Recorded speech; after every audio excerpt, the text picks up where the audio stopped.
बिहार यानी गौरवशाली इतिहास की गाथा। दुख लगता है ना जब सुनते हैं बिहार पिछड़ा राज्य है, प्राचीन ज्ञान की भूमि, शौर्य की भूमि, उद्यमिता की भूमि पिछड़ क्यों गई? पूर्वज कैसे थे? उनकी दृष्टि कैसी थी जो व्यक्ति को व्यक्ति से जोड़कर अखंड भारत को स्थापित कर सके, विश्वविद्यालय का निर्माण कर सके?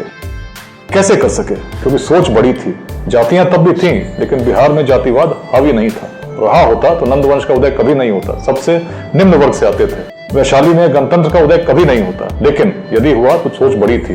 बिहार को यदि बदलना चाहते हो तो अपने ही पूर्वजों की दृष्टि को धारण करना होगा, चिंता छोड़कर चिंतन करना होगा, जाति संप्रदाय आदि के नाम पर संघर्ष छोड़कर सहयोग करना होगा। मिलकर जब चलने लगेंगे, शिक्षा समता उद्यमिता के मंत्रों को ग्रहण करते हुए निश्चित बिहार को बदलेंगे। यही है लेट्स इंस्पायर बिहार। छोटे प्रयास करें, मिलकर करें। 7,000 लोग जुड़ चुके हैं, आप भी इस यात्रा में शामिल हों, इसको सशक्त करें, अपने बिहार के भविष्य को बदलें।